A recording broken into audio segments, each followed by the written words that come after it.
What's up, nation? Welcome to another edition of the Wise Take MLB DFS podcast. I'm your host, CK013. You can find me on Twitter at CK_013, and I'm joined once again by the triple OG of the Wise Take Nation. Not one, not two, but three. Mr. Patio Joe. You can find him on Twitter at Patio Joe. Ref Joey, my man. What's happening? Not much, man. Just chilling. It's Wednesday night, or Wednesday for you guys. It's still late Tuesday night here for me, watching the Dodger bullpen give up another late inning grand slam. I guess Conforto just slammed, and now the Mets are up by 4. Yes, they are. But yeah, just chilling. Yeah, man. Pretty interesting game. I think that, whenever the Mets and Dodgers play, it's usually a pretty good series one way or another, whether it's like, a lot of scoring or just close games in general. Just it's always a pretty good game, considering that those are two really good pitching staffs. There always seems to be runs produced. But decent night for me so far. Nothing great, but not bad. Fortunately, there wasn't a ton of offenses that did bad, and all the stacks I liked, there was at least one or two guys that did well. So that kind of carried me. I played a lot of Boyd and Bundy, and that helped. But hoping to hang on. Got a couple players in these late games, but hoping to make some kind of profit. What about you, Joe? You didn't play that, did you? Yeah, man. I only played the showdown slate for the course thing because I had a free roll, so that's the only thing I played today. I was busy. I'm going away Thursday for the weekend, so I have to get my work handled and stuff. Yeah. So. I wanted to, but just sometimes it just kind of gets away from you. Sometimes it gets away, man. Sometimes it gets away. I mean, if you can't put in the full effort, then you just can't do it that day. It's the bottom line. Yeah. I'll read somebody's article and put one lineup together or something, and I was just I had to pick up my son and go here and there. Dad life. Oh yeah, dad life for sure. But that's the plus of working here, is that we have a really good staff. So if there is ever a day where you are in a pinch, just pop it out. You know what? I didn't do my research today. Let me see what Joey's on today. I can dig it. Anyways, Joe, we have ourselves a what is it? A 9-game slate? I think. It's a 9-gamer. It's a niner. Niner. Yes. So as usual, I'll write an article covering the early slate. I think there's a 4-game early slate, at least there's on DraftKings. So I'll write an article for that tomorrow. For those of you subscribe to WiseTake.com, and whoever isn't, tomorrow might be one of them good days to get a day pass. You get an article for that, and then you get all the rest of the content for the main. But Joe, we have a lot of good pitching, a lot of good hitting spots. It's a 9-game slate, but it kind of has a deeper feel to it, right? Because there's so many good options. I think that we can do a whole show just on the pitching because you just get to that point. But starting off as we normally do, Joe, cash games. Who are you looking at for an SP1? Boy, it's funny. On DraftKings, I really like Walker Buehler, and his price is at 9.6. And the reason why I like him is the Mets they have one lefty that's healthy right now. It's Conforto. Am I right, CK? Yes. So he's their only lefty in the lineup. They've only faced one right-handed pitcher since all those lefties have been out. And it was Turnbull on Sunday. They scored 4 runs, but he also had 8 strikeouts in 7 innings. And Walker Buehler's a better pitcher than Spencer Turnbull. And at 9,600, I like that. I don't really care that, he's going up against, Syndergaard. The Dodgers, he's still a minus 190 favorite. So obviously they think that, Vegas is liking Buehler too. The other guy is obviously Blake Snell. Really like him. He's the highest priced on both sites. I don't know if you're going to be able to get up to him, but he's facing a team in the Blue Jays that have stricken out the second most in the last 7 days, and they also strike out the 10th most against lefties. So Snell is a strikeout pitcher. Everything meets, and especially on FanDuel, I think if you're going to go all the way up to 11, just go find another $800 and go up to Snell at 11.8. But on DK 9 at 9.6, I prefer Bueller. Hey man, I think that makes a lot of sense. Blake Snell, I think, is an awesome option, and in tournaments, I'll definitely be looking to try to fit him in where I can. But the savings you'll get in a cash game by going down to Bueller, and the Mets are projected currently for 3.2, 3.3 runs, something crazy low. And like you said, like the one thing about them being injured is you would expect them to be a little better against lefties because of how right-handed heavy they are. And not that they are a good offense by any stretch of the imagination right now, but I think you're right. I think like when they do see those righties, they're going to have a tougher time. Outside of when you have one lefty in Conforto, this is a team whose like biggest power bats are typically left-handed. Robinson Cano, Michael Conforto, and they don't have a ton of power bats to begin with. Let's be honest. But you got Pete Alonso and who was right-handed, and some of these it changes the dynamic of the team a little bit. So I think Bueller, I'm with you, stands to be in a pretty good position, and you're saving a good amount of money, which will help allow you to get some of those bats. I know we'll talk about it, but Nolan Arenado we know is in an awesome spot in cores, and some of these guys are expensive. So I think it makes sense. Snell, if you could find a way to do it, but if you can't, don't stress. I think you can take a look at Bueller as a pivot and save some money and still feel relatively safe. What about SP2s, Joe? SP2s tomorrow, it's kind of tough. You kind of it's almost like trying to avoid the landmines almost. I think there could be a lot of landmines. On DK, the one guy that maybe sticks out is Pablo Lopez at 6.6 against these Giants, pitching at home, so I would take him more at home. I'm trying to look for other SP2 options. I don't really see it because everybody else is sort of priced up to the point where I'm like, ooh, I'm not really loving it. Maybe, we've seen Rodrigo Lopez have that ceiling that it's really good. I could see him in GBPs, as well as John Means. Means is a guy that I actually, thinking about it, has a great floor. He never seems to really get crushed, but yet not going to strike out 10 guys either. He's going to be very, very consistent. I mean, he even went to Coors on Friday night and fared pretty well. So, even on FanDuel tomorrow, he's 6'5". I don't mind that going up against these Tigers that don't hit lefties too well either. I don't mind that. But yeah, Renault, that's pretty much it. There's not really much else. Maybe Gaussman. I take a look at Gaussman. What's his price on DK? He's 8.3. So yeah, that'd probably be about as high as I'd go. I think like you had mentioned Walker Bueller as coming down from Snell, and I feel like at this point I may have to. It's the night before, but if I'm playing cash, like without looking into anything deep, I think I might need to go to Bueller because I might need to spend up for that second SP2 option. Like I'm looking at what is it? Walker Bueller pairing with like Bumgarner or something like that. Like two guys in the 9K range. Like you're still in decent shape. You find a couple value bats which have been all over the place, and you kind of approach it with that. It's gonna be It's gonna be way too hard to go like Snell and Bueller or Snell. It's gonna be just ridiculous. But maybe doing like a double spend up like that, not quite going all the way to the top, but settling with two of those high 9K guys could be a decent solution. Because I think the guys you mentioned are all viable, but they're all risky in their own way. Like even Means, I'm with it in tournaments. I do like Means. I think he's cheap. I think, like you said, the hard contact rates. He's not a big hard contact guy, and he does get some strikeouts.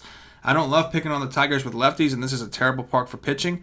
But at the same time, it's still the Tigers on one of the craziest losing stretches that you'll ever see in your life. They finally won today again. But regardless, in tournaments, I like all those guys. In cash, I'm thinking I just go to like a Walker Bueller Bumgarner combo and just say, F the world or whatever. You know what I mean? Yeah, I think on FanDuel, like Gaussman at 7.3 is pretty nice.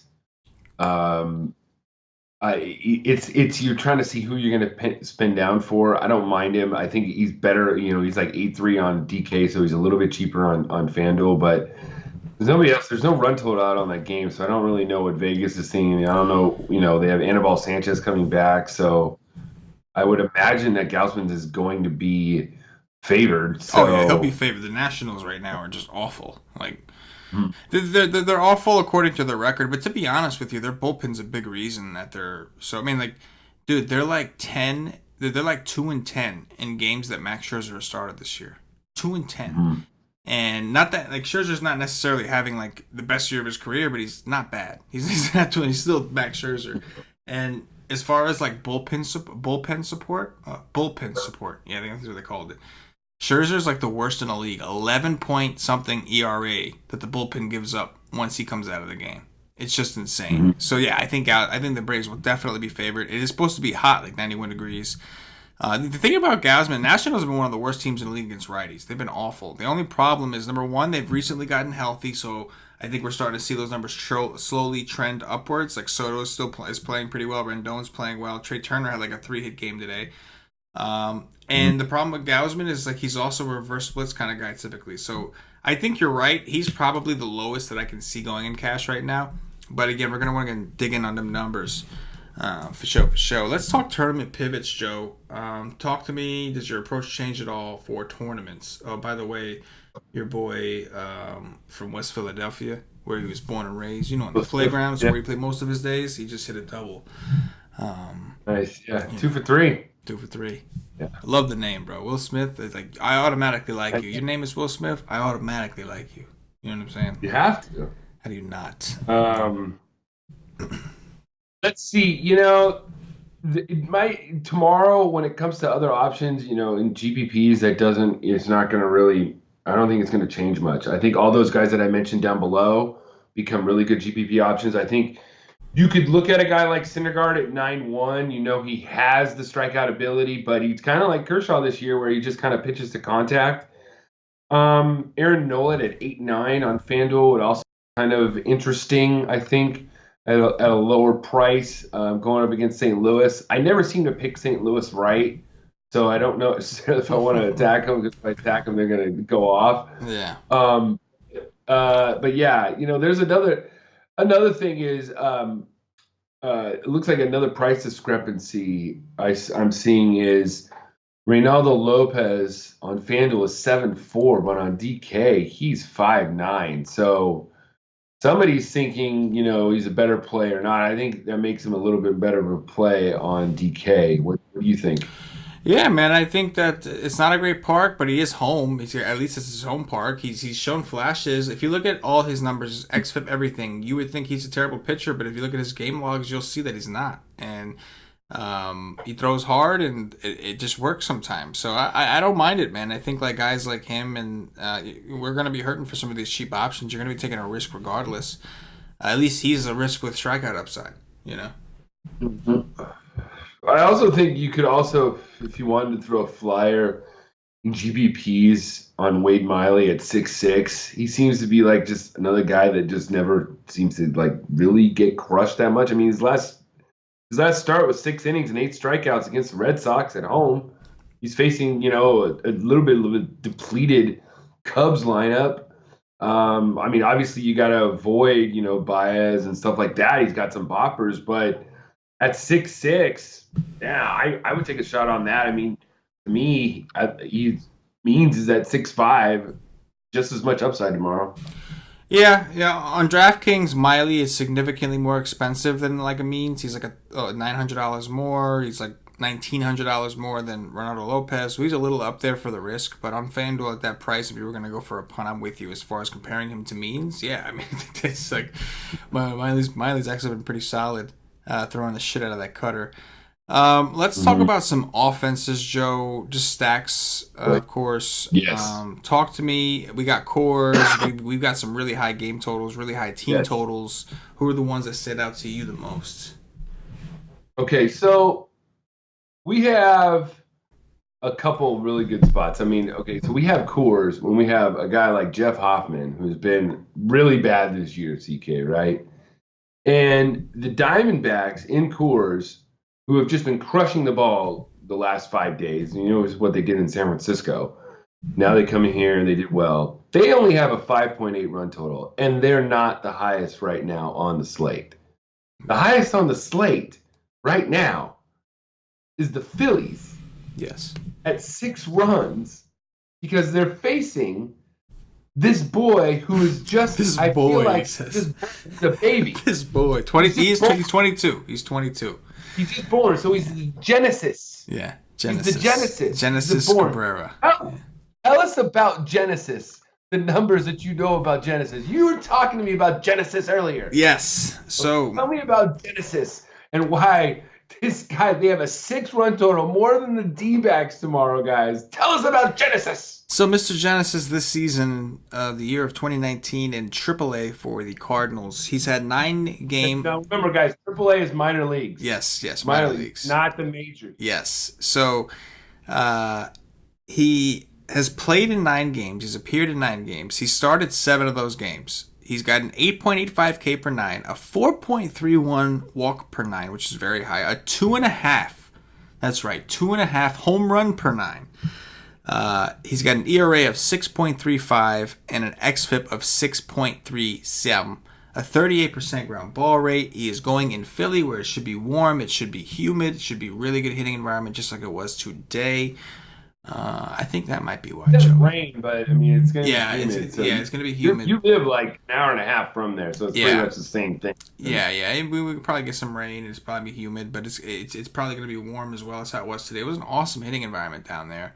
I think that on top of that, the Phillies are, if you look at their hard contact rates recently, they are all hitting the ball hard as hell. They are just hitting the shit out of the ball, and they're playing really well. So, yes, Joey, continue. Yeah, they're like just one of the teams, and tomorrow the Phillies are good. Depending on who the Nationals throw, FanDuel has it as McGowan again, and the Fantasy Labs has Anibal Sanchez. No matter who it is, if it's Anibal Sanchez or if it's McGowan, like, to me, it's like you want to get the Braves, because once you get into that bullpen, it's all fun time USA, the way I look at it. You know what I'm saying? Like, let's just you can get all you want against these guys. So I like them. Obviously, you got to look at the Coors game and stack that on both sides. I think that the Rockies will be a little bit contrarian because Robbie Ray is good enough to where people pause a little bit. So if you want a little bit of the Rockies, that's fine. But everybody's going to go to the D-backs. And then probably the other team I really like is the Rays. The Rays, when I first looked at this slate and I saw that they were throwing against Thornton, I just said, he's been doing well, but when he's facing good teams that hit good righties, he doesn't pitch very well. When he's facing teams that don't hit righties, he does well. Like his last start against the Padres did well, right? These Rays absolutely crush righties. I'm gonna have a piece of the Rays tomorrow, and I think they're gonna go a little bit under-owned just because of all those other good hitting environments. And then obviously, and then another place is the Orioles, 5.1 run total. What you'll like about the Orioles tomorrow, especially on FanDuel, is that they're cheap. You can get a good, nice, cheap stack in there if you wanted to get them plus Bueller or Snell. I think that makes a lot of sense, man. The Phillies, I love. I've been playing them for a while. Their hard contact rates have been up. I do think that at some point they're going to erupt. Why not tomorrow against a lefty? We've seen them tear certain guys up like Steven Matz and certain lefties like that. And this guy doesn't look very good right now. This AAA guy hasn't even had that many starts in AAA. They're just so banged up. They had no choice. They had to call him up, and it's a tough spot for him. So I love the Phillies' offense. You make an awesome point with the Braves too. Whether it's Anibal, if it's Anibal, he's coming back from an injury, so he's probably on a pitch count regardless. So, and if it's McGowan, who's coming off of a decent game against the Marlins, actually, it's just fair game. Either way, we're going to see a lot of bullpen, I would think, and that's just awesome for the Braves upside. They're also playing well. Austin Riley, just a stud, that kid. And the Rays, man, you're right. It's got a low game total, so people aren't really going to – it's got a low run total in general, so people aren't really looking there. They're going to look at Blake Snell and kind of move on. The Rays are also expensive, so I think if people want to – or at least the guys you really want to play, like Brandon Lau, Austin Meadows, are expensive. And so, yeah, last time they saw Thornton, they just destroyed him. I think it was in Toronto, but still, they destroyed him. That was the day that you and Cam were really big on the Rays on the Y stream. And it's another spot like that. Nobody's going to go there. It's Toronto, like it's Thornton. Here it is, You know, right here. 3 innings, 8 hits, 3 strike. He gave up 5 earned runs. Yeah. This was back April 12th. Yeah. In Toronto. Yeah. Oh, no, yeah, in Toronto. So yeah. To me, I feel like they're gonna go real under the radar tomorrow. Yeah. Just because everybody's gonna go to Philly, everybody's gonna go to the Coors game, Mm-hmm. and then the Rays being expensive, like you said, they'll go off of them just because they're not in that high run total, and you'll get them low owned. Yeah, I completely agree, man. I completely agree. All right. So, yeah, I think that, like I said, Joe, there's a lot of great places to go, a lot of great pitching, a lot of great hitting, and, it's 9 games. It's not overwhelming, so I'm glad that it's a Wednesday and they split things up. But we'll have to see what the lineups look like tomorrow. We'll dig in and, see what happens tomorrow. Where are you going on your trip again? Where am I going? We're going to Lake Mojave in Laughlin, Nevada, the border of Arizona and Nevada and stuff like that. I won't be able to play this weekend. It kind of sucks, but it's all good, man. Whatever it is what it is. Get out there. They still have that. They still have that in some states where you can't play. Well, Nevada just wants their piece. You know that they just want their piece. You gotta go through that system, do that thing. Mm-hmm. They just want a piece of the action. They don't see how. If they don't see how they're going to get a piece of the action, then no, they're not going to want to, We'll see. Eventually, at Arizona. Well, I heard that, I think they have their own sort of fantasy systems down there. Like they have their own kind of DFS stuff, I think. I don't know how it works, but somebody was telling me about it once. Probably full of shit. Anyway. Yeah, so before we go into the cash game core and the top threes and all that good stuff, Dong Watch, I'm going to remind everybody, if you haven't checked us out at wisetake.com, make sure you get over there and see what it is we do. Come join the Wise Take Nation to become a better DFS player. Just a quick reminder, Thursday, 1 p.m. Eastern, we will be doing another strategy session. We're going to be going over contest selection this time. Very, very important. We went over stacks. Those of you that haven't seen the stacks strategy video we did, I do recommend that you get over there. If you have a day pass, you'll have access to it. So while you have the day pass, make sure you watch these things. The next strategy session is going to be this Thursday at 1 p.m. Eastern with myself and Paulie. And again, it's going to be with talking about contest selection, something that Joe is very, very big on. And if you want to be profitable in this industry, you need to be aware of what contest you're playing and cater to your strengths and avoiding your weaknesses, all that good stuff. So don't miss it. Again, just a journey to make you a better player. In the meantime, get a day pass for tomorrow's content. Come check us out and rock with Diet Nation. You will get my early slate article. You will also get the main slate coverage. You get a cash game article, the GPP article. We have the Wise stream 2 hours before live. We got a lot going on. Camps, cheat sheets. We got a lot going on. So come check us out, wisetake.com. Joey, cash game cores, SP1. Are you just going to go Bueller for now? Yeah, before I get to that, guys, if you have any questions about contest selection too, even after that, and if you get a day pass, hit me up, guys. I'm really big into that and really big into contest selection. Also goes with what type of goals you are as a DFS player and what you want to accomplish. They go hand in hand. So if you want to learn more about that, hit me up on Twitter, guys. Anyways, so I'm just going to go Bueller in both just right now because you know what? I'm going to go with Snell up top right now. I'm going to go with Snell up top. So actually, on FanDuel, I'm going to go with Snell. On DraftKings, I want to go Bueller. Yeah, so on DraftKings, we'll go Bueller bum, and on FanDuel, we'll go Snell. That sound good? Okay. So Bueller, Bumgardner on DraftKings. Who's the stud that you think we need to jam in?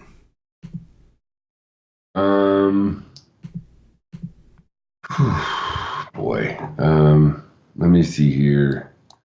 Hitters wise, I'm gonna go with Eduardo Escobar. Eduardo Escobar, I can dig it. I think you can make an argument for him. He switch hitting tomorrow, and so either way where they come in, he's gonna go from both sides of the plate in a good environment. Yeah. And that's the way I look at it. I'm with it. I think him or Arenado is like a coin flip. Value on FanDuel, Joe? Yeah, I'm actually gonna go right back to that game. Hopefully he's gonna play tomorrow. Hopefully is Itamaro Vargas, 3,100 on FanDuel. it's a way to get a piece of that game. Even if they're batting, that'd be a good like little mini stack in cash games. I like that. I'm gonna go on draft. I don't know what he is on DK. Who was it again? Mauro Vargas. He's a guy that put up like he's a 4-4 Friday night. He's 4-4 over here. I'm gonna go back to Mayfield as the value play on DraftKings. He's 2,700 now. This guy had like a 283 ISO in AAA.